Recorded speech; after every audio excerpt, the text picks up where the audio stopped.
Oh Lord, pull up in that '04, pedal to the metal, says she wanna hit the flow more. Don't do it.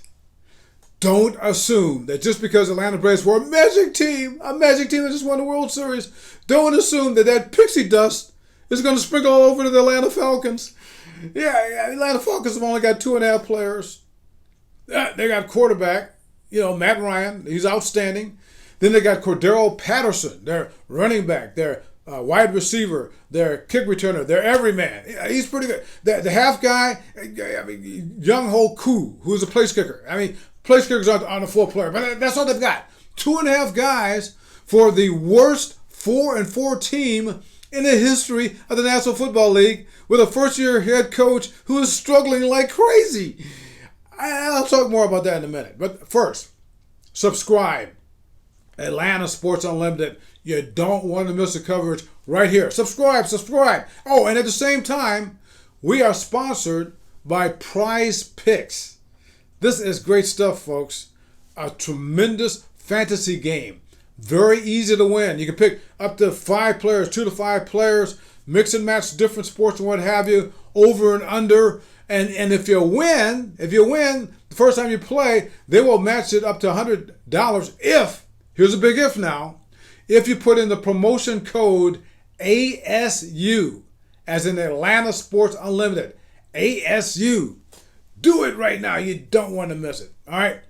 Now, let's get back to that team. This team that's fluctuates between bad and mediocre. Okay, even with that 4-4 record. Maybe you heard what happened on Sunday.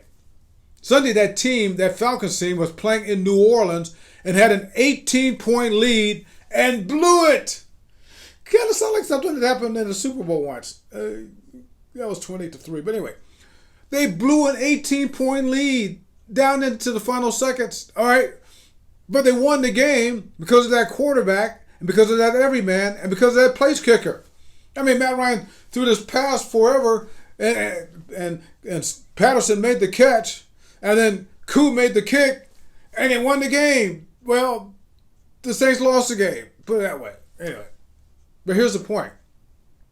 Let's get to that head coach that's overmatched, all right? Arthur Smith.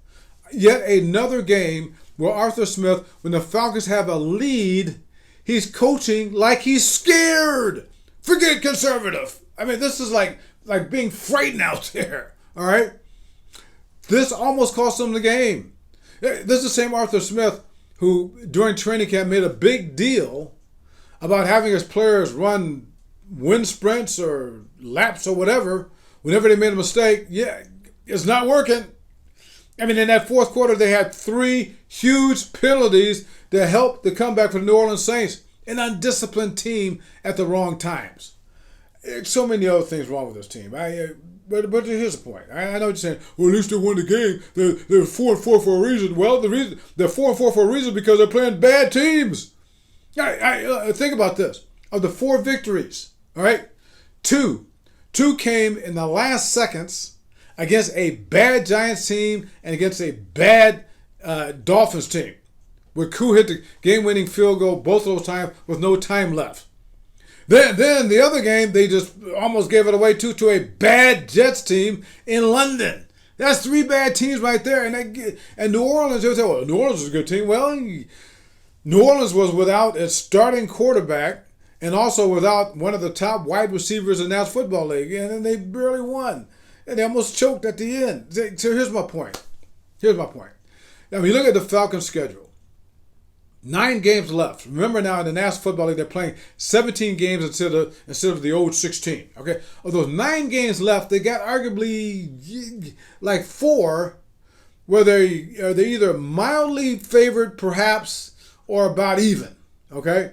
At Jacksonville, at Carolina, although Carolina beat them earlier in the year. Detroit, at San Francisco. San Francisco's not been kind of Atlanta. But that aside, let's say that they win those games. They're still 8-9. Okay, all right. So let's say that National Football League, anybody can win on any given Sunday, even the Falcons, I guess. Let's say they pull an upset or 2. Yeah, now they're like, instead of 8-9, they're 10-6 or 10-7 rather, or whatever the math comes out to. Let's put it this way: 9 victories, maybe 10 victories could put you in the playoffs. So they could do that. Hey, remember what happened with the Braves? The Braves didn't go above 500 till August the 6th. Then they got on that nice little roll. Falcons could do that. They get into playoffs. They can win. They get on this nice little roll, and they get to the Super Bowl. They can win the Super Bowl, and next thing you know, they can have, just like the Braves. The Braves had 2 victory parades. They had one on Peachtree Street. They had one out in Cobb County. Okay, so the Falcons could win the Super Bowl. They can have their parade on Peachtree Street. They can have that other one at Flowery Branch, right? And they could have Santa Claus. I mean, the real Santa Claus. They got the real Santa Claus lead the parade on Peachtree Street, and they got the Great Pumpkin lead the one out in Flowery Branch. Yeah, that could happen. Yeah. This is a possibility. Yeah. Mm-hmm. This is my falsetto wicked potion with the slow pour. This is my addiction, make me wanna go for more. Pale